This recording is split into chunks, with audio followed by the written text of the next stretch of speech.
Chapter 1. The Right to be Rich. Whatever may be said in praise of poverty, the fact remains that it is not possible to live a really complete or successful life unless one is rich. No man can rise to his greatest possible height in talent or soul development unless he has plenty of money. For to unfold the soul and to develop talent, he must have many things to use, and he cannot have these things unless he has money to buy them with. A man develops in mind, soul, and body by making use of things, and society is so organized that man must have money in order to become the possessor of things. Therefore, the basis of all advancement for man must be the science of getting rich. The object of all life is development, and everything that lives has an inalienable right to all the development it is capable of attaining.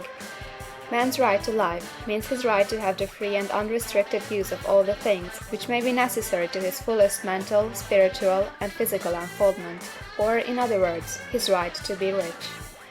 In this book, I shall not speak of riches in a figurative way. To be really rich does not mean to be satisfied or contented with a little. No man ought to be satisfied with a little if he is capable of using and enjoying more. The purpose of nature is the advancement and unfoldment of life, and every man should have all that can contribute to the power, elegance, beauty, and richness of life. To be content with less is sinful. The man who owns all he wants for the living of all the life he is capable of living is rich, and no man who has not plenty of money can have all he wants. Life has advanced so far, and become so complex, that even the most ordinary man or woman requires a great amount of wealth in order to live in a manner that even approaches completeness. Every person naturally wants to become all that they are capable of becoming. This desire to realize innate possibilities is inherent in human nature. We cannot help wanting to be all that we can be. Success in life is becoming what you want to be. You can become what you want to be only by making use of things, and you can have the free use of things only as you become rich enough to buy them.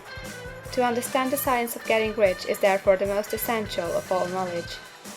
There is nothing wrong in wanting to get rich. The desire for riches is really the desire for a richer, fuller, and more abundant life, and that desire is praiseworthy.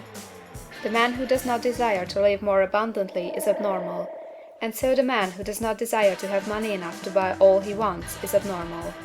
There are three motives for which we live. We live for the body, we live for the mind, we live for the soul. No one of these is better or holier than the other. All are alike desirable, and no one of the three, body, mind, or soul, can live fully if either of the others is cut short of full life and expression. It is not right or noble to live only for the soul and deny mind or body, and it is wrong to live for the intellect and deny body or soul.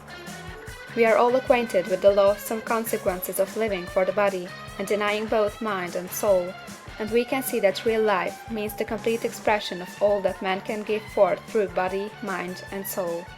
Whatever he can say, no man can be really happy or satisfied unless his body is living fully in every function, and unless the same is true for his mind and his soul. Wherever there is unexpressed possibility, or function not performed, there is unsatisfied desire. Desire is possibility seeking expression, or function seeking performance. Chapter 1 of The Science of Getting Rich, by Valence D. Wattles.